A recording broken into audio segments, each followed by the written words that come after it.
Жұмыс кезінде шаршамауға және алаңдамауға көмектесетін 4 дағды. Нөмірі бірінші жұмыс дағдысы.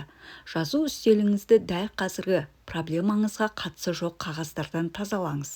Чикаго және солтүстік батыс теміржол компаниясының президенті Роланд Уильями жұмыс үстеліңізді артық құжаттардан тазартып, тек қана дәл қазір шешілуі тиіс проблемаларға қатысты құжаттарды алып қалсаңыз, жұмысыңыз жеңілдеп, оң нәтиже бере бастағанын байқайсыз дейді.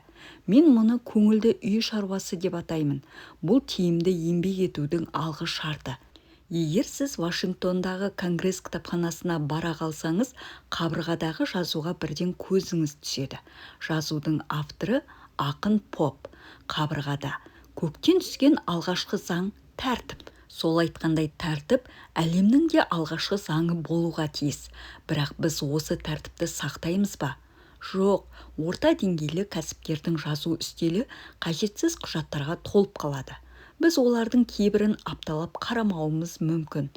Жаңа Орлеандағы газет редакторы бірде мені хатшысының жазу үстелін жинастырып жатып, осыдан 2 жыл бұрын жоғалып кеткен жазу машинасын тауып алғанын айтып күлкіге қарық қылған. Жауапсыз қалған хаттар, оқылмаған баяндамалар, ескертпелер, жоқтан өзгемен көміліп тұрған жазу үстелін көрсем, өзімнен өзім тынысым тарылып, мазам қашады. Расында, мұның тағы бір жағымсыз жағы бар. Миллиондаған орындалмаған шаруалар мен оған уақыттың жоғын қайта-қайта еске түсіріп, оларды орындау керек деп қарадай шаршап алаңдай бересіз. Ол сізді мазасыздандырып, шаршатып қана қоймайды. Сонымен бірге қан қысымыңызды көтеріп, жүрегіңіздің қызметін бұзып, асқазаныңызға жара шығуы мүмкін.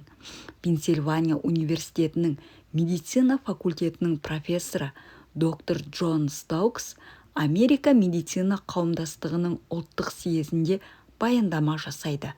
Баяндаманың тақырыбы функционалды невроз, органикалық аурулардың асқынуы. Доктор Стоукс баяндамасында пациенттің психикалық ахуалы қандай болуы мүмкін деген тақырыпта адамның 11 күйін сипаттаған. Осы тізімнің бірінші пункті мынау: адамның үнемі бірдеңені істеуге міндеттімін деген сезімі орындауды қажет ететін, бітпейтін, кезекте тұрған жұмыстары. Ал енді осы үнемі бірдеңені істеуге міндеттімін деген сезімнен құтылып, орындауды қажет ететін, бітпейтін, кезекте тұрған жұмыстардың қысымынан арылуға, жұмыс үстелін реттеу және шешім қабылдау сияқты қарапайым әрекеттің қандай пайдасы бар деген сұраққа келейік. Әйгілі психиатр доктор Уильям Седлер қарапайым әдісті қолдану арқылы жүйке жүйесі ауруының алдын алған пациент туралы бір оқиғаны айтып берді. Ол жігіт Чикагодағы ірі фирманың әкімшісі. Жігіт доктор Медлердің кабинетіне ашуланып түтігіп кіреді. Ызадан жарылуға шақ қалған, өзі тығырыққа әбден тірелген, бірақ жұмысын тастап кетуге мүмкіндігі жоқ. Оған шынымен дәрігердің көмегі керек болатын. Ол маған өмірі туралы айта бастағанда, дейді доктор Седлер, кенеттен телефоным шыр етті. Ауруханадағылар екен. Мәселені кейінге шегермей бірден шешіп тастадым. Мен өз проблемамды шегергенді ұнатпаймын. Тұтқаны қоя бергенім сол еді. Телефон тағы шырылдады. Маңызды мәселені талқылауым керек болды. Ол біраз уақытымды алды. 3-ші рет әңгімеміз тағы үзілді. Кабинетіме әріптесім кіріп келіп, жағдайы ауыр науқасқа қатысты кеңес сұрады. Онымен әңгімемді аяқтап келген адамға бұрылып, күттіріп қойғаным үшін кешірім сұрадым. Бірақ оның жүзінде мазасыздықтың табы да қалмаған. Маған қарап күліп отыр. Кешірім сұрамай-ақ қойыңыз дәрігер, дейді ол Седлерге. Соңғы 10 минуттың ішінде проблемамның себебін түсіндім. Кеңсеме барайын да жұмыс принциптерімді қайта құрайын. Рұқсат етсеңіз, кетпес бұрын сіздің жазу үстеліңізді тексерейінші. Доктор Седлер үстелінің тартпаларын айқара ашады. Барлығы бос тұр. Тек жаңа келген хаттар ғана жатыр. Сол кезде әлгі жігіт дәрігерден: шаруасы шешілмеген құжаттарыңызды қайда сақтайсыз деп сұрайды. Менде шешілмеген шаруа атымен жоқ деп жауап береді Седлер. Ал жауап беріп үлгермеген хаттарды қайда жібересіз? Хаттардың бәріне жауап берілген дейді Седлер. Менің ұстанатын принципім келген хатқа дереу жауап жазу. Хатшыма жауабын сол бойда оқып беремін. 6 аптадан кейін әлгі әкімші Седлерді өзінің кеңсесіне шақырады. Бұрынғыдай емес, өзгерген. Жазу үстелі жинақталған. Седлер келген уақытта ол үстелінің тартпаларын ашып көрсетті. Ешқандай да жұмысы аяқсыз қалмаған. Осыдан 6 апта бұрын дейді ол Седлерге. 2 кеңсемде 3 бірдей жазу үстелі болған. Бәрінде бума-бума құжаттар шашылып жататын. Жұмыстың бірін тастай салып екіншісіне көше беретінмін. Сізбен әңгімелескеннен кейін кабинетіме келдім де, бір құшақ баяндама мен ескі дәптерді лақтырып тастадым. Қазір бір ғана үстелім бар. Кез келген мәселені бірден шешуге тырысамын.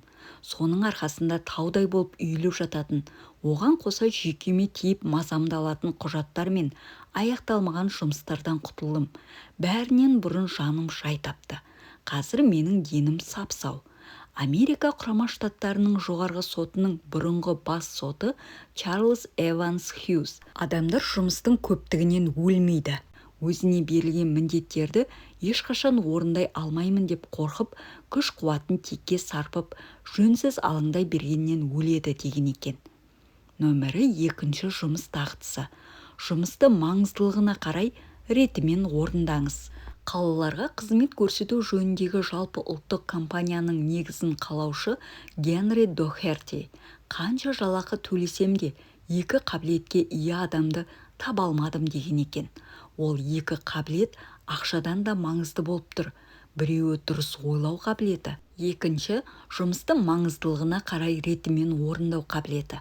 Бақыр тиыны жоқ Чарльз Лакман есімді жігіт 12 жылдың ішінде Pepsodent компаниясының президенті лауазымына дейін көтеріледі.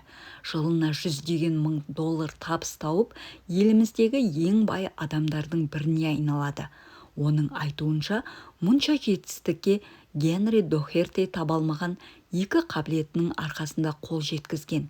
Чарльз Лакман: мен көп жылдан бері таңғы сағат 5-те оянамын. Өйткені бұл уақытта ойым тұнық болады. Күнімді дұрыс жоспарлаймын және өзіме жүктелген барлық істі маңыздылығына қарай реттеп алып орындаймын дейді. Американың ең табысты сақтандыру агенттерінің бірі Франклин Бэчер күнін жоспарлау үшін таңғы 5-ті күтіп отырмайды. Күн сайын кешкісін алдына ертеңгі күнге арналған мақсат қояды. Мақсаты клиенттермен белгілі бір мөлшерде сақтандыру келісім шартын жасау. Егер ол жоспарын толық жүзеге асыра алмаса, сатылмай қалған сақтандыру полистерін ертесі күні сатамын деп жоспарлаған полистеріне қосатын болған. Өзімнің көп жылдық тәжірибемнен білетінім, кей істерді маңыздылығына қарай реттілікпен орындау үнемі мүмкін бола бермейді. Соған қарамастан, кез келген жұмысты жоспарсыз, жүрдім-бардым жасағаннан гөрі шамамен болса да реттілікпен орындаған әлде қайда пайдалы. Джордж Бернард Шоу ең алдымен аса маңызды жұмыстарды атқару керек деген қатаң ереже ұстанбағанында атақты жазушы емес, қатардағы банк кассирі болып қалар ма еді. Кім білген, ол күніне 5 бет жазуды жоспарлап отырады. Оның осы жоспары мен оны орындауға деген талпынысы ұлы адам болуына көмектескен. Қандай жағдай болмасын, 9 жыл қатарынан ерінбей жалықпай, күніне 5 бет жазуды қолға алған жазушы осы 9 жылдың ішінде бар болғаны $30 табыс тапқан. Оны әр күнге шақсақ, 1 пенниден ғана келеді екен. 3-ші жұмыс дағдысы. Қандай да бір проблемаға ұшырасаңыз, оны шешуге фактілеріңіз жеткілікті болса, дереу іске кірісіңіз. Мәселені кейінге қалдырмаңыз. Менің тыңдаушыларымның бірі, марқұм Хауэлл, бір кездері Стил компаниясының басқарма мүшесі болған.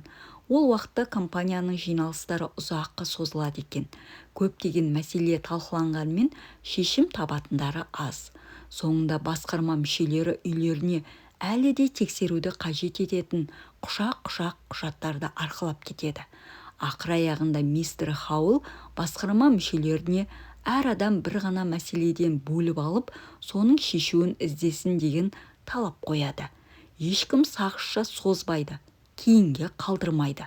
шешім шығару барысында қосымша фактілер іздеу, қандай да бір әрекетке көшу, немесе тіпті мүлде ештеңе жасауды қажет етпеуі мүмкін. Алайда бірінші проблема шешілмейінше, екінші проблеманы көтеруге тыйым салынады. Мистер Хауэллдың айтуынша, бұл әдіс тамаша нәтиже берген. Күн тәртібіндегі мәселелердің бәрі шешілген. Кейінге шегерілген проблема жоқ. Ешкім үйіне құшақ-құшақ құжат арқаламайтын болған. Басқарма мүшелері бір жағы осындай машақаттан, екінші жағы мына шаруа аяқсыз қалды деп алаңдаудан құтылған. Бұл ереже Стил компаниясының ғана емес, сіздің де проблемаңызды шешеді деп ойлаймын. Нөмірі 4-ші жұмыс дағдысы. Жұмысты ұйымдастыруды, жауапкершілікті бөлісуді және бақылау жасауды үйреніңіз. Көптеген іскер адамдар жауапкершілікті бөлісуді білмей, бар жұмысты жалғыз өзім атқарамын деп денсаулығынан айырылып жатады. Жұмысты бір өзі істеген адам қандай халге душар болады? Әлбетте, қыруар шаруаға көміліп әбден шатасады.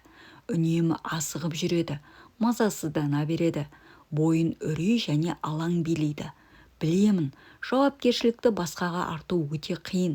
Мен үшін бұл өте ауыр. Жауапкершілік артқан адамыңыздың қолынан жұмыс істеу келмесе, одан асқан қасірет жоқ екенін тәжірибемде талай байқағанмын. Дегенмен, жауапкершілікті бөлісу қандай қиын болса да, әкімшінің міндеті.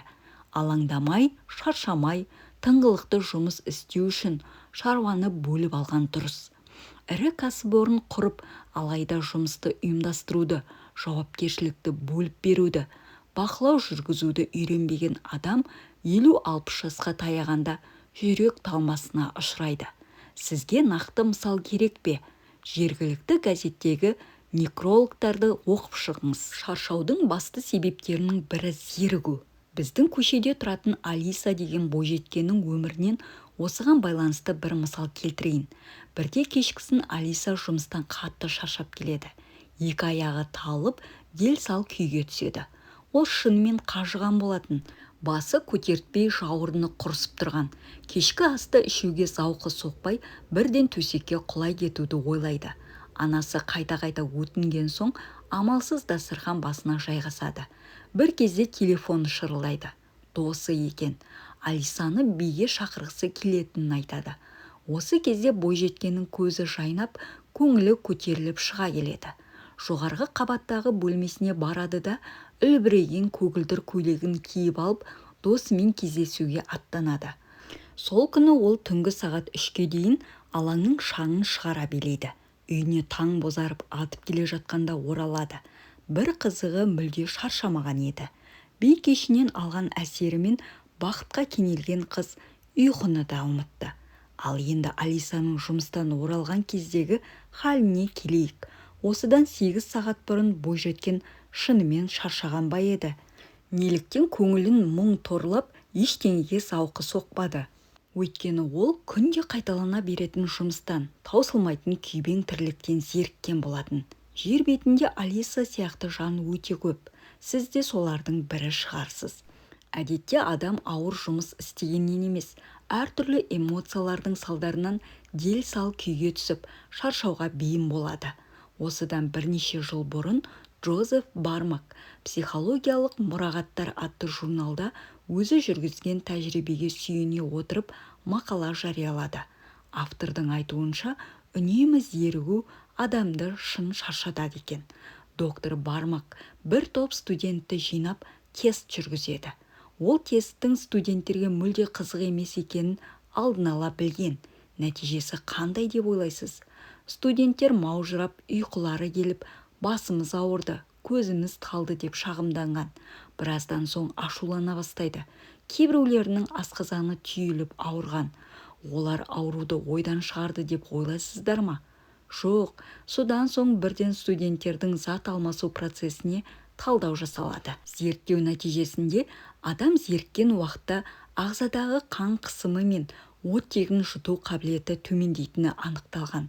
Ал жұмысқа деген қызығушылығы артып, одан ләззат алса, бірден зат алмасу үдерісі жақсара бастайды. Сол себепті жанымыз қалайтын, өзімізге ұнайтын, қызықты іспен айналыссақ, аз шаршаймыз. Мәселен, мен жақында Луиз өзенінің жағасындағы Канаданың жартасты тауына демалуға бардым. Корал Крик бұлағынан бірнеше күн бойы хан балық ауладым. Өзімнің бойымнан да үлкен бұталардың арасымен өтіп, құлаған ағаштардың діңгектеріне сүрініп ұзақ жол жүрдім. 8 сағат бойы жаяу саяхаттағаныма қарамастан мүлде шаршаған жоқпын. Неге? Себебі көңіл күйім көтеріңкі болды. Күнімді тамаша өткіздім. 6 үлкен хан балық ауладым. Егер маған балық аулау ұнамаса, бұл саяхат маған қалай әсер етеді деп ойлайсыздар? Іш пыстыратын жұмыстан, теңіз деңгейінен 7000 метр биіктіктегі сапарымнан шаршап шалдығып, аяқ қолым талып қайтар едім. Тіпті альпинизм сияқты спорттың ауыр түрімен айналысқан адамға өз кәсібі ұнаса, қарапайым дене еңбегімен айналысқаннан азырақ шаршайды. Бірде маған Миннеаполистегі фермерлер мен механиктердің жинақ банкінің президенті Кингмен осы айтылған тезиске тамаша мысал болатын бір оқиғаны баяндап берді. 1943 жылдың шілдесінде Канада үкіметі Канаданың альпинистер клубына Уэльс ханзадасы атындағы диверсиялық барлау полкының сарбаздарына арнап альпинизм жаттығуларын ұйымдастыру үшін жол серіктер беруді өтініп хат жазады. Мистер Кингмен сарбаздармен бірге жаттығатын жол серіктердің бірі болып еріп барады. Ол және жанындағы өзге де 40 жас пен 50 жас аралығындағы жол серіктер жас сарбаздарды мұздық пен ұзындығы бірнеше метрді құрайтын қарлы аймақтан жаяу алып өтеді. Сонымен бірге тік жартаспен өрмелеп жоғары шығады. 40 фут биіктікке арқанмен көтеріледі. Аяқ қолдарына кішкене ғана тіректен басқа ештеңе байламайды. Канаданың жартасты тауының Литл Йоха аймағындағы Майкл шыңына, вице-президент шыңына және басқа да аты жоқ шыңдарға шығады. 15 сағат бойы тауға өрмелеген денесі шымыр, әбден жаттығып үйренген жас сарбаздар сілесі қата шаршайды.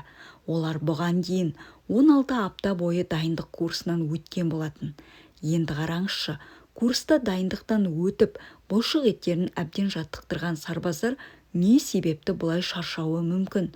Диверсиялық десанттық әскери лагерде дайындықтан өткен кез келген сарбаз өте шымыр болады. Бірнеше сағат тауға шыққанға бола, бұлай шаршау олар үшін күлкілі. Алайда жас жігіттерге тауға өрмелеу ұнамаған, іштері пысқан. Сол үшін дымы құрып шаршап қалған. Қатты шаршағаннан кейбір сарбаздар кешкі асты күтпей ұйқыға кетеді. Ал жол серіктерше, олардың көбі сарбаздардың әкесімен құрдас. Әрине, олар да шаршайды. Бірақ сарбаздар сияқты қиналмаған. Асықпай кешкі астарын ішіп, күні бойы бастан кешкен қызықтарын әңгімелеп, тағы біраз отырған. Олар өз жұмыстарын жақсы көреді. Сол себепті де шаршағанын сезбеген. Колумбия университетінің оқытушысы доктор Эдвард Торндайк шаршауды зерттеп, тәжірибе жүргізеді. Жастарды жинап, оларға өте қызықты жұмыстар тапсырады. 1 апта бойы ұйықтамауға тапсырма береді. Ұзақ уақыттық зерттеу жұмыстарынан кейін доктор Торндайк мынадай қорытындыға келеді. Адамның жұмысқа деген қабілетінің төмендеуіне бірден бір себеп зерігу. Егер сіз ой еңбегімен айналыссаңыз, жұмыстың көптігінен шаршамайсыз. Жұмысты уақытында аяқтап үлгермегеннен шаршауыңыз мүмкін. Мәселен, өткен аптада сізді жаныңыздағылар қайта-қайта келіп, өзге шаруалармен алаңдата берді. Соның салдарынан хаттарға жауап беріп үлгермедіңіз. Кездесулер өтпей қалды. Жан-жақтан жағымсыз пікірлер қарша бұрады. Бүгін бастаған ісіңіз кері кетті. Ешқандай іс бітірмесеңіз де, үйге шаршап шалдығып әрең жеттіңіз. Келесі күні бәрі ойдағыдай болды. Әдеттегіден 40 есе көп нәтижеге жеттіңіз. Үйге тамаша көңіл күймен сергек оралдыңыз. Көңіліңіз жадырап, құлпырып жүрсіз. Басыңыздан осындай жағдай өтті ме? Менің де басымнан өткен. Бұдан қандай дәріс аламыз? Адам әдетте жұмыстың көптігінен емес, көңілсіздікпен зеріккеннен, алаңдағаннан, ренжігеннен шаршайды. Осы бөлімді жазу барысында Джерем Керннің жүзбелі театр атты музыкалық комедиясының жаңартылған қойылымын тамашалауға бардым. Мақта гүлі кемесінің капитаны Энди философиялық интерлюдиясында жан дүниесіне ләззат сыйлайтын іспен айналысқан адам ғана бақытты дейді. Өйткені өзіне ұнайтын іспен айналысқан адамның күш-қуаты бойына сыймай, ерекше құлшыныспен жұмыс істейді. Ол кезде алаңды да, шаршауды да ұмытады. Көңіліміз нені қаласа, күш-қуатымызды соған бағыттауымыз керек.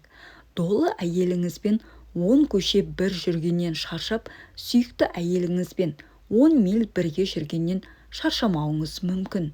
Сонымен күшімізді текке жұмсамау үшін не істеуге болады? Оклахома штаты Талса қаласындағы стенографист әйелдің не істегенін айтып берейін. Ол ай сайын бірнеше күн қатарына өзіне мүлде ұнамайтын іш пыстырарлық жұмыспен айналысады. Қандай жұмыс дейсіз бе?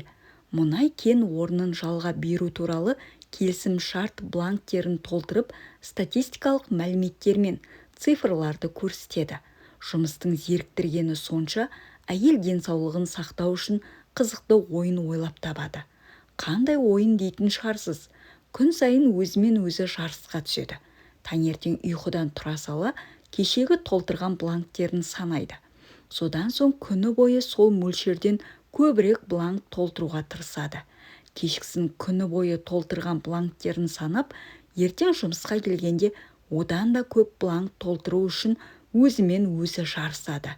Нәтижесі қандай деп ойлайсыз? Ол өз бөліміндегі басқа стенографистерден бірнеше есе көп іш пыстыратын бланктерді толтырып, жоғары нәтижеге жетеді. Нәтиже дегенде, оны басшылары мақтады деп ойласаңыз, қателесесіз. Тіпті алғысты алған жоқ, қызметте де көтерілмеді, жалақысы да көбеймеді. Алайда ол іш пыстыратын жұмыстың зардабы шаршау мен зерігу сезімінен арылды. Бұл әдісті психикалық ынталандырушы деп атауға болады.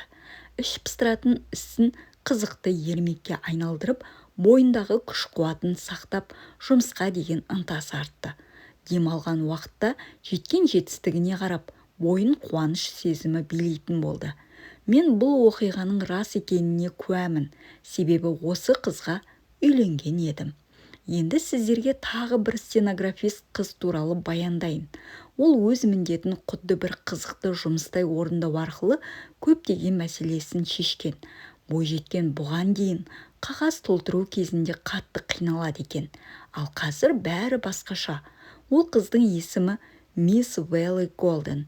Оның хатынан үзінді келтірейін. Біздің кеңседе 4 стенографист жұмыс істейді. Әрқайсымызға бірнеше қызметкердің хаттарын жазып отыру міндеті жүктелген. Кейде мұндай тапсырмалардың астына көміліп қаламыз. Бірде бөлім бастығы маған ұзақ бір хатты қайта көшіріп жазуды тапсырды. Мен оған қатты ашуландым. Хатты көшіріп жазудың керегі жоқ, сол күйінде де түзеп жіберуге болады деп түсіндіруге тырыстым. Ол маған жазғың келмесе, мұны жазатын басқа жұмысшы табамын деді. Ызаға булығып жылағым келді. Амалсыздан хатты көшіріп жазуға отырдым. Бірақ жазу барысында мен істейтін жұмысты армандап жүрген талай адам бар ғой деп ойладым. Оның үстіне мен бұл жұмыс үшін жалақы аламын. Сол кезде бірден көңілім көтеріліп шыға келді. Сол күннен бастап жұмысымды қатты жек көрсем де, өзіме берілген міндеттен ләззат алатын адамдай, құдды жұмысым өзіме ұнайтындай атқаруға тырыстым. Бір күні тағы бір жаңалық аштым. Адам жұмысын ләззат алып отырғандай сезіммен орындаса, біраз уақыттан кейін шынымен де оған көңілі тола бастайды екен. Оның үстіне көңілім көтеріңкі болса, жұмысты жылдам жасайтынымды байқадым. Жылдам жасағандықтан кеш қарайғанша отыруды доғардым. Жұмысыма деген көзқарасым өзгеріп, басшылық мені жақсы қызметкер деп мақтай бастады. Бөлім басшыларының біріне жеке хатшы керек болған кезде барлығы мені қолдай етті. Себебі олар менің кез келген қосымша жұмысты ұнатпасам да, тиянақты орындайтынымды жақсы білетін. Миыма нұсқау беріп, жұмысқа деген көзқарасымды өзгерткенім өмірімдегі ең үлкен жетістігім, әрі таңғажайып оқиғам деп жазған мисс Голден. Вэлли Голден өзі байқамаса да, Уильям Джеймстің әйгілі құдды деген философиялық ұстанымын пайдаланған. Алдыңғы бөлімдерде Уильям Джеймстің бізге құдды ештеңеден қорықпайтындай жүріңдер, құдды бақытты адамдай өмір сүріңдер, сол кезде шынымен батыл, шынымен бақытты боласыңдар дегенін келтірген болатынбыз. Сіз де жұмысыңызды құдды өзіңізге ұнайтындай орындаңыз. Алдымен ол ойынға ұқсауы мүмкін, кейін шынымен де жұмысыңызды ұнатып қалуыңыз ғажап емес. Бір жағынан шаршауды, алаңдауды, әрі жек көруді доғарасыз. Осыдан бірнеше жыл бұрын Харлан Хауард есімді жеткіншек өмірін өзгерткен шешім қабылдайды. Ол кезде Хауард мектеп оқушысы еді. Бос уақытында қосымша жұмыс істеп табыс табатын. Алайда оның жұмысы өте қызықсыз болатын. Өзі құралпы балалар доп теуіп, қыздарды шығарып салып жүргенде Хауард мектептің асханасында ыдыс жуатын, сөрелерді тазалайтын және өзге оқушыларға балмұздақ тарататын. Ол жұмысын иттің етінен жек көрді. Алайда шығып кететін мүмкіндігі болмаған соң балмұздақтың қыр-сырын зерттей бастайды. Балмұздақ қалай дайындалады? Құрамында не бар? Неге кейбір сұрыптар дәмді де, кейбірі дәмсіз деген сұрақтарға жауап іздейді. Балмұздақ өндірудің химиялық технологиясын зерттей келе, орта мектептегі химия пәніне ден қояды. Уақыт өте келе жалпы азық-түлік тағамдарының химиясына қызығушылығы оянады. Мектепті бітірген соң Массачусетс колледжіне тағам технологиясы мамандығы бойынша оқуға түседі. Нью-Йорк какао биржасы студенттер арасында какао мен шоколадты қолдану жөнінде баяндама жасаудан жарыс ұйымдастырып, $100 сыйақы тағайындаған кезде Харлан Хауард жеңімпаз атанады. Оқуын бітіріп жұмыс таппай қиналған уақытында Хауард Амхерсттегі үйінің жертөлесінен жеке зертхана ашады. Біраз уақыттан кейін штатта жаңа заң шығады. Сүт өнімдерімен айналысатын барлық фирмалар сүттің құрамындағы бактериялардың мөлшерін санауға тиіс болады. Харлан Хауард көп замай Амхерсттегі сүт өнімдерін шығаратын 14 фирмаға бактерия санаушы болып қызмет көрсете бастайды. Жұмыстың көптігінен жанына 2 лаборантты қызметке алады. Сіз осы жас жігіттің 25 жылдан кейінгі болашағын қалай елестетесіз? Ол кезде қазіргі тағамдық химия саласының үздік мамандары зейнетке шығып, қатары сирей бастайды. Табиғаттың заңы бойынша олардың орнын жүрегінде оты бар, ынталы да талантты жастар басары сөзсіз. Менің ойымша, 25 жылдан кейін Харлан Хауардтың асығы алшысынан түсіп, өз саласының көшбасшысы атанады. Кезінде ол балмұздақ таратқан уақытта доп қуалап жүрген сыныптастары 25 жылдан кейін өмірде жолы болмаған, ынжық, жалқау, біреуге айналып, жақсы өмір сүруіме ешқандай мүмкіндік жасамады деп мемлекетке өкпелейтін адамға айналуы әбден мүмкін. Бәлкім Харлан Хауард та жек көретін жұмысын қызықты жұмысқа айналдыра алмағанда, мұндай жетістікке жете алмас па еді?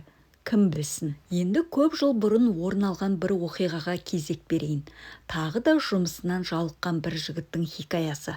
Оның міндеті зауыттағы темір жонатын білдектің басында тұрып, бұрандалары әзірлеу болатын. Жігіттің есімі Сэм. Сэм бұл жұмысты тастап кетуге талай мәрте оқталады. Алайда басқа жұмысқа орналаса алмай қаламын деп қатты қорқады. Ақыры жұмыстан кете алмаған соң, оны ермекке айналдырып көрейін деп ойлайды. Сөйтіп жанындағы білдекте тұрған оператормен келісіп, екеуі ара жарыс ұйымдастырады. Біреуінің міндеті бұранданың басын түзету болса, ал екіншісі қажетті диаметрге келтіруі тиіс екен. Арасында кімнің көп бұранда дайындағанын көру үшін білдектерін ауыстырып тұрады.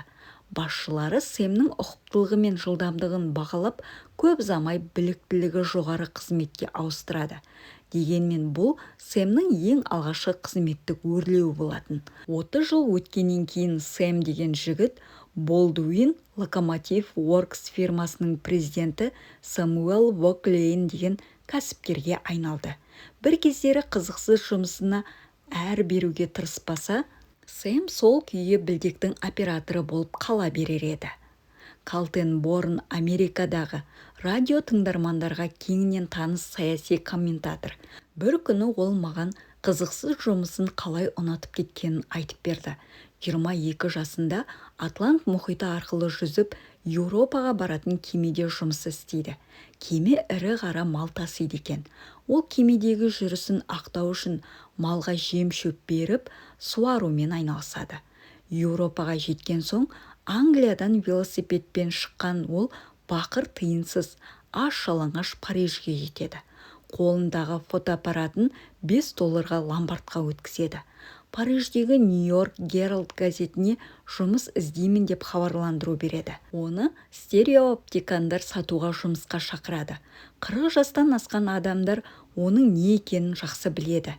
Ескі стереоскоптарды көзімізге жақындатып, бірінен бірі айнымайтын екі суретке тесіліп қарайтынбыз. Ұзақ уақыттан кейін стереоскоптың екі линзасы үшінші өлшемнің әсерін беріп, екі суретті бір суретке айналдырып жіберетін. Ара қашықтықты қабылдап, керемет күйге бөленетінбіз. Сонымен Калтенборнға қайта оралайық. Ол әлгі аппараттарды сатумен айналыса бастайды. Француз тілін білмесе де, Париждегі үйлердің есігін қағып, тынбай еңбек етеді.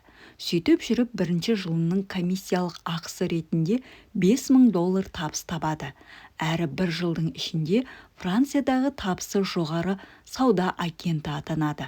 Калтенборн маған осы жылдарда өмірде алған тәжірибесі, Гарвардта алған білімінен де көп нәрсе үйреткенін мойындады. Ал ең бастысы, өзіне деген сенімі күшейген. Содан бастап, ол қажет болса француздардың үй шаруасындағы әйелдеріне Конгрестің хаттамаларында сатып жіберетін дәрежеге жетеді. Сауда агенті бола жүріп, оның француздардың өмірі жайында таным түсінігі өседі. Оның бұл теңдессіз білімі кейін радиода еуропалық жаңалықтарды талдаған уақытта көп көмектескен екен. Француз тілін білмей, сауда агенті қалай болды дейтін шығарсыздар. Алдымен бастығына француз тілінде әдемілеп екі ауыз сөз жазып беруін өтінеді. Сол сөздерді жаттап алып, сатып алушылармен сөйлесе бастайды. Кейде есігін қаққан үйдің есігін әйел адам ашса, Калтенборн әлгі жаттап алған мәтінін жағымсыз акцентімен сарната жөнеледі екен. Әйелдер күлкіге қарқ болады. Сосын ол қолындағы суреттерді көрсетеді. Клиент қарсы сұрақ қойса, иығын қиқаң еткізіп, америкалықпын деп тұрып алады. Содан соң қалпағын шешіп, ішіне жабысқан француз тіліндегі әдемі мәтіннің түп нұсқа жазбасын көрсетеді. Әйелдер тағы да күлсе, ол қоса күліп, басқа суреттерді көрсете бастайды. Бұл туралы әңгімелеген кезде Калтенборн жұмысының оңайға соқпағанын айтты. Алайда оның табандылығы мен жұмысын қызықты етіп көрсетуге тырысқаны қиындықты жеңуге ықпал еткен. Күнде таңертең жұмысқа шығар алдында айнаға қарап, Калтенборн, аштан өліп қалғың келмесе, осы жұмысты істе. Ақыры мәжбүр екенсің. Бұл жұмыстың өзіңе ұнайтын жағын тап. Көңілді де қызықты ойынға айналдыр. Есіктің қоңырауын басқан сайын өзіңді сахнаға шығып келе жатқан комедиялық актермін деп елестет. Бәрібір сенің әрекеттерің сахнадағы актердің қылығы сияқты күлкілі ғой. Сен бұған ойын деп қара. Бар ынтаңды сал, шабыттанып кіріс дейді екен. Мистер Калтенборн маған алғашында кәсібін жек көргенін, кейін француз әйелдерімен арадағы күлкілі әңгімелерінің арқасында жұмыстың қызықты ойынға айналғанын айтып берді. Біраз уақыттан соң ол кәсібін жақсы көріп, қомақты ақша таба бастаған. Мен мистер Калтенборннан өмірде өз орнын тауып, табысты болғысы келетін американдықтарға қандай кеңес берер едіңіз деп сұрағанымда, күнде таңертең өзіңді ынталандыр. Бізге әдетте таңертең ұйқыңды ашу үшін денені қыздыратын жаттығулармен айналысу керек деп үйретеді. Алайда біз тек қана тәнімізді емес, ой санамызды да ұйқыдан оятып, сілкіндіріп алуымыз керек. Өзімізге шабытымызды оятатын, құлшынысымызды арттыратын жылы сөздер айтып тұрайық. Сонда жұмысымыз жемісті болады. Күн сайын өзіңізбен әңгімелесу, жылы сөз айту ақымақтық немесе баланың ойыны болып көріне ме? Жоқ, олай емес. Керісінше ең салауатты психология осы. Өмір туралы не ойласаң, бүкіл тағдырың сенің ойыңдағыдай өріледі. Өмір жайындағы осы бір ақиқатты бұдан 18 ғасыр бұрын Марк Аврелий өзінің «Ой толғам» атты кітабында жазып кеткен. Алайда бұл сөздер әлі күнге өзегін жоймаған. Өмір туралы не ойласаң, бүкіл тағдырың сенің ойыңдағыдай өріледі. Өзіңізбен өзіңіз сырласу арқылы ойыңызды басқаруды үйренесіз. Батылдық, күш-қуат, бақыт, жан тыныштығы туралы жиі ойлаңыз. Өзіңізбен әңгімелескен уақытта өмірге алғыс айтуды ұмытпаңыз. Бойыңыздағы жақсы қасиеттерді тізіңіз. Сол кезде жаныңыз жадырап, көңіліңіз көтеріліп қалады. Кез келген істің жақсы жағын көріп, ойыңызды түзесеңіз, жұмыстың жаманы болмайтынына көзіңіз жетеді. Бастықтар сіздің жұмысты ынтамен істегеніңізді қалайды. Өйткені олардың жалақысы сіздің нәтижеңізге байланысты. Десе де, біз бастықты ұмытайық, тек өзімізді ойлайық. Жұмысты қызыға, құлшына жасасаңыз, қандай пайда әкелетінін еске алыңыз. Әр ересек адам өмірінің жартысын жұмыста өткізеді. Сондықтан жұмысты жақсы көру арқылы қуанышыңызды еселеуге тырысыңыз. Жалақы төлейтін жұмыстан ләззат ала алмасаңыз, басқа еш жерден жаныңыздың қалауын таба алмайсыз. Есіңізде болсын, жұмысты қызыға, беріле істеу көңілдегі алаңды жеңуге ықпал етеді. Оған қоса қызметте өсіп, табысыңыз да көбеюі мүмкін. Олай болмаған күннің өзінде шаршамай шалдықпай сергек отырасыз. Соның арқасында бос уақытыңызда көңілденіп, жадырап жүресіз. Ұйқыңыз жиі қаша ма? Олай болса, сізге ес білгелі ұйқысыздықтың зардабын тартып келе жатқан әлемге әйгілі заңгер Сэмюэл Унтермейердің хикаясы қызықты болатынына сенімдімін. Сэм Унтермейер колледжде оқып жүргенде демікпе мен ұйқысыздыққа шалдығады. Қанша емделсе де, осы екі ауруынан құтыла алмаған. Ақырында қашан кірпігім ілінеді деп күтіп жатқанша уақытты тиімді пайдаланайын деген тоқтамға келеді. Ұйқысы келмеген уақыттарында төсектен тұрып сабақ оқи бастайды. Біраз уақыттан кейін барлық пәндерден үлгерімі жақсарған. Ол тіпті Нью-Йорк қаласындағы колледждің үздік оқушысы атанады. Заңгер болып алғаш еңбек жолын бастаған уақытта да ұйқысыздығынан құтыла алмайды. Бірақ Унтермейердің сағы сынбады. Табиғат бәрін өзі реттейді дейді. Өзіне өзі. Шынымен де, табиғат бәрін реттеп отырды. Ұйқысы сирек, денсаулығы әлсіз болғанына қарамастан, оның жағдайы нашарлаған жоқ. Нью-Йорктың адвокаттық кеңсесінде өзге заңгерлермен тайталаса еңбек етті. Тіпті оларды басып озды. Себебі өзгелер ұйықтап жатқанда Унтермейер жұмыс істейтін. 21 жасында Сэм Унтермейер жылына $75,000 табыс тапты. Қаладағы өзге адвокаттар мистер Сэмнің әдісін меңгеру үшін ол адвокаттық еткен сот отырысына жиналатын болған. 1931 жылы Унтермейерге бір істі жүргізу табысталады. Оған дейін Американың заң тарихында болмаған гонорар $1 миллион қолма-қол ақша береміз деп уағдаласады. Унтермейер ұйқысыздығына қарамастан ол істі соңына дейін алып шығады. Әдетте ол түннің ортасына дейін заңдарды оқитын. Таңғы сағат 5-те оянып, хаттарды оқып жаздырады. Біз сияқтылар көзін тырнап ашып, ұйқыдан енді ояна бергенде, ол күні бойғы жұмысының жартысын атқарып тастаған болып шығады. Сэм 81 жасында өмірден озды. Бірде-бір күн ұйқысы қанып көрмегеніне қарамастан ақылынан алжасқан жоқ. Егер ол ұйқысыздығына алаңдап, ашуға берілсе, өмірінің бел ортасына да жете алмас па еді? Кім білсін, біздің өміріміздің 1/3 ұйқымен өтеді. Алайда ешқайсымыз ұйқының не үшін қажет екенін ойланып көрген емеспіз. Біреуіміз оны дағды десек, енді бірі ұйқы арқылы тіршіліктен шаршаған тәнімізді қалпына келтіреміз деп ойлайды. Бірақ ешқайсымыз адам күніне неше сағат ұйықтауы керек деген сұраққа нақты жауап бере алмаймыз. Ұйқының қажеті бар ма, жоқ па екенін де білмейміз. Ақылға қонымсыз ба? Бірінші дүниежүзілік соғыс кезінде Пауль Керн есімді венгр сарбазы маңдайынан оқ тиіп жарақат алады. Бір таңғаларлығы, жарақаты жазылғанымен мүлде ұйықтай алмайтын халге душар болады. Дәрігерлер не істесе де оның ұйқысын қалпына келтіре алмайды. Тыныштандыратын дәрі де, есірткілік препарат та береді. Тіпті гипноз да жасайды. Алайда Паул Кернді ұйықтату, ең болмағанда қалғыту қолдарынан келмеген. Дәрігерлер оған аз ғана өмірін қалды дейді. Бірақ Паул Керн олардың диагнозын теріс дейді. Жұмысқа кірісіп, еш жері ауырмастан ұзақ өмір сүреді. Алғашында төсекке жатып, ұйықтауға тырысады. Бірақ сол күйі көзі бір ілінбейді. Оның жағдайы бүгінге дейін дәрігерлер үшін адамзаттың ұйқы туралы түсінігінің астан-кестенін шығарған жұмбақ болып қала берді. Кейбір адамдар өзгелерге қарағанда көп ұйықтайды. Тосканини тәулігіне 5 сағат ұйқыны қанағат тұтса, Кельвин Кулич одан 2 есе көп ұйықтамаса сергек жүре алмаған.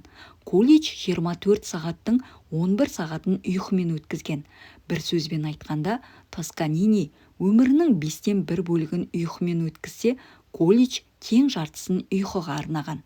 Ұйқысыздыққа алаңдау сіздің денсаулығыңыз үшін ұйқысыздықтан да зиян. Мысал келтірейін. Менің курсымның тыңдаушыларының бірі Айра Седнер созылмалы ұйқысыздыққа шалдығып, өзіне өзі қол жұмсауға дейін барған. Ақылымнан адасатын шығармын деп қорықтым дейді Айра Седнер. Бұрын мен тұяқ серппестен ұйықтайтынмын. Сағаттың қоңырауына да оянбайтын кездерім болды. Сол үшін жұмыстан да кешігіп қалып жүрдім. Осы қылығым үшін қатты ұялатынмын. Бастығым бұдан былай жұмысқа уақытында келетін бол деп ескерту жасады. Енді ұйықтап қалсам, жұмыстан шығарып жіберетінін түсіндім. Бұл жайында достарыма айтып едім. Біреуі маған ұйқыға жатар алдында бар ойың сағаттың қоңырауында болсын деп кеңес берді. Ұйқысыздығым сол күннен басталды. Түнімен құлағыма сағаттың тырсылы келеді. Қарғыс атқыр қоңыраудың кесірінен түні бойы дөңбекшіп шығамын. Ертесіне ауру адам сияқты дел-сал болып жүремін. Шаршаймын, мазасызданамын, алаңдаймын. 8 апта бойы солай жалғасты. Қалай азапқа түскенімді сөзбен айтып жеткізу мүмкін емес. Шынымен, ақылымнан адасамын деп ойладым. Кейде бөлмемде ерсілі-қарсылы жүремін де, терезеден секіріп өле салсам ба деген ойға берілемін. Бір күні жақсы танитын дәрігеріме барып көмек сұрадым. Ол маған: Айра, мен саған көмектесе алмаймын. Сен өзің осындай халге түстің. Енді саған ешкім көмектесе алмайды. Бүгін түнде төсегіңе жатып, ұйықтауға тырыс. Ұйқың келмей қойса, ұйқысыздық туралы мүлде ұмыт.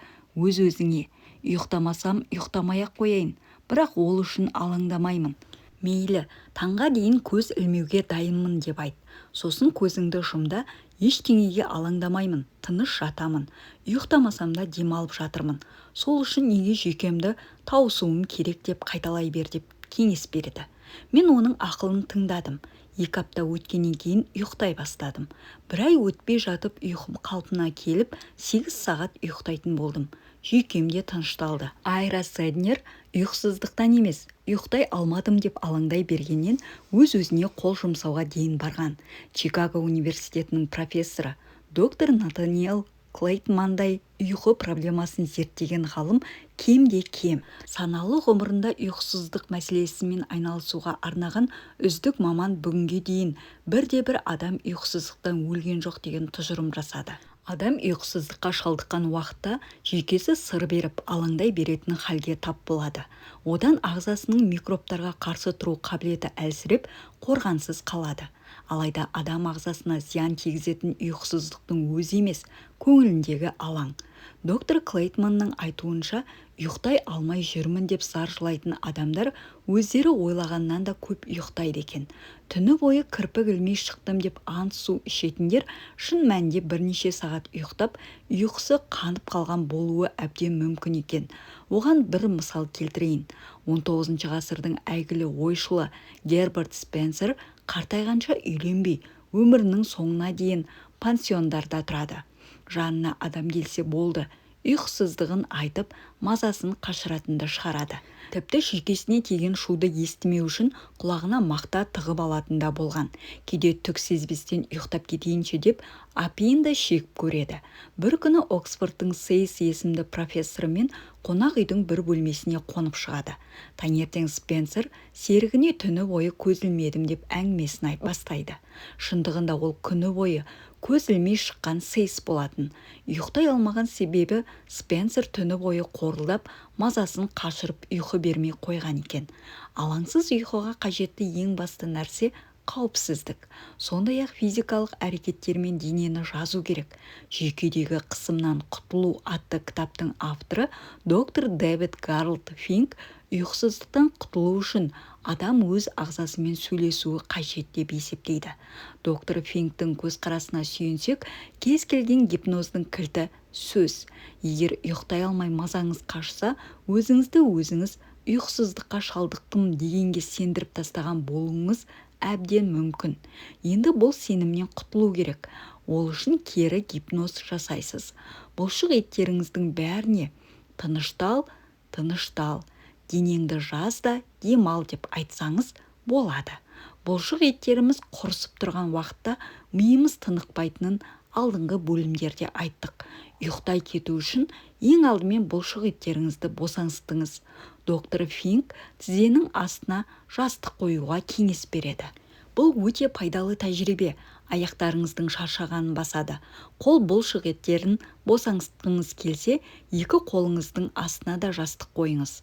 Одан соң жақ сүйектеріңізді жазыңыз. Көз, қол, аяқ бұлшық еттерін босаңсытыңыз. Сөйтіп жатып ұйықтап кеткеніңізде байқамай қаласыз. Өзім бірнеше рет жасап көрдім, сондықтан жақсы білемін. Ұйқыңыз бұзылып, мазаңыз қашып жүрсе, доктор Финктің жоғарыда атап өткен жүйкедегі қысымнан құтылу атты кітабын оқып шығыңыз. Ол бір жағынан өте қызықты, екінші жағынан ұйқысыздықты жеңуге көмектесетін әлемдік деңгейдегі бірден бір туынды. Сонымен бірге ұйқысыздықты жеңуге бау-бақшаға шығып, дене еңбегімен айналысуда тамаша көмектеседі. Сол сияқты жүзу, теннис ойнау, гольф ойнау, шаңғы тебу, тіпті болмаса қарапайым күш салып істейтін жұмыстардан соң басыңыз жастыққа тие салысымен ұйқыға кетесіз. Теодор Драйзердің әдісі осындай болған. Әдебиет айдынына алғаш желкен тартқан күндерінде қатты алаңдап ұйқысыздыққа шалдығады. Содан Нью-Йорктың орталық теміржол мекемесіне қара жұмысшы болып тұрады. Күні бойы рельс тақтайларын қағып, күрекпен қиыршықтас төгеді. Кешкісін үйіне келіп, қатты шаршағаны сонша, кешкі асты іше салысымен төсегіне әрең жетіп ұйқыға кететін болған. Адам қатты шаршаса, жүріп келе жатып та ұйықтап кетеді. Ол менің де басымнан өткен. 13 жасымда әкем тәп-тәуір табыс табам деген оймен Миссури штатының Сент-Джо қаласына бір вагон жемге тойған шошқалар жібереді. Оған пойызбен жүруге 2 билетті тегін бергендіктен мені жанына ертіп алды. Оған дейін мен 4 мыңнан асатын тұрғыны бар қалаға барып көрмеген едім. Сент-Джода 60 мыңнан аса адам тұратын. Қалаға жеткенімде аспанмен таласқан ғимараттарды көріп, аузымды ашып таң қалдым. Жүрегім өрекпіп, ғажайып әлемге тап болғандай қатты толқыдым. Ең ғажабы, өмірімде алғаш рет трамвай көрдім. Әлі күнге дейін көзімді жұмсам, Сент-Джодағы трамвайлардың дауысы құлағыма келеді. Өмірімдегі ең қызықты әсерге бөлеген сол күннен кейін әкем екеуміз пойызға отырып, Рейвенвудқа кері оралдық. Таңғы 2-де пойыздан түсіп, фермаға жету үшін 4 миль жаяу жүруімізге тура келді. Айтайын дегенім, сол сапардан қатты әсер алып, шаршағаным сондай, жүріп келе жатып ұйықтап кеттім. Тіпті арасында түс көріп те алдым. Атпен келе жатып та ұйықтап кеткен кездерім болды. Көріп отырғандарыңыздай, мен әлі тірімін, және осындай оқиғаларды сіздерге айтуға шамам келеді. Арып ашып шаршаған адам сұм соғыстың қаупіне, зеңбіректің даусына қарамастан ұйықтай береді. Әйгілі невролог доктор Фостер Кеннеди бірде маған 1918 жылы 5-ші Британ әскері кері шегінген уақытта сілесі құрған сарбаздардың тұрған жерінде жерге талып түсіп ұйықтай қалғанын өз көзімен көрдім деп айтып берген. Доктор олардың жанына барып, саусағымен қабақтарын көтеріп те көріпті. Ешқайсысы ұйқыдан оянбаған. Көзін қолымен ашқан уақытта кәдімгі комаға түскен адамдай қарашығы жоғары көтеріліп кеткен екен. Осыдан кейін менде ұйқым бұзылса, көзімді жұмып, қарашығымды жоғары көтеруге тырысатын болдым, деді доктор Кеннеди. Солай істесем бірнеше секундтан кейін есінеп ұйқы басады. Автоматты рефлексім пайда болып, оны басқара алмайтын жағдайға жеттім. Ұйқым бұзылды екен деп ешкім ешқашан өзіне өзі қол жұмсаған емес. Бұдан кейін де олай болмайтынына сенімдімін. Қалай болғанда да адамның табиғаты ұйқыға жақын. Ұйықтамауға қанша күш салсаңыз да, ұйықтап қалғаныңызды байқамайсыз. Адам баласы ұйқысыздықтан гөрі ас пен сусыз ұзағырақ өмір сүруі мүмкін. Өзіне өзі қол сұғу жайында айтқанда, доктор Генри Лингтің «Адамды екінші рет ашу» деп аталатын кітабында жазылған бір оқиға есіме түседі. Доктор Линг психологиялық корпорацияның вице-президенті. Ол алаң мен күйзелістен зардап шеккен адамдармен жиі әңгімелеседі. Кітаптың «Алаң мен үрейді жеңу» деп аталатын тарауында өзіне өзі қол жұмсағысы келген пациенті жайында әңгімелейді. Доктор Линг науқаспен дауласудың бекер екенін, бірдеңе айтса жағдайын ушықтырып алатынын түсінген. Содан ол науқасқа «Не десем де құлақ аспай, өмірден бас кешіп, өзіме қол жұмсап өлемін» деп шешкен екенсіз. Олай болса, ерлік жасап өліңіз. Әбден есіңізден танып, құлап өлгенге дейін көшені айналып жүгіре беріңіз, дейді. Пациент дәрігердің тілін алып, бірнеше күн көшені айналып жүгіріп келеді. Біраз уақыттан кейін жағдайының айтарлықтай жақсарғаны сезіледі. Психикалық ахуалы түзеле бастайды. Үшінші күні дәрігер әуелдегі мақсатына қол жеткізеді. Науқас жүгіруден сілесі қатып шаршап келеді де, ес-түссіз ұйықтап қалады. Ары қарай не болды деп ойлайтын шығарсыздар.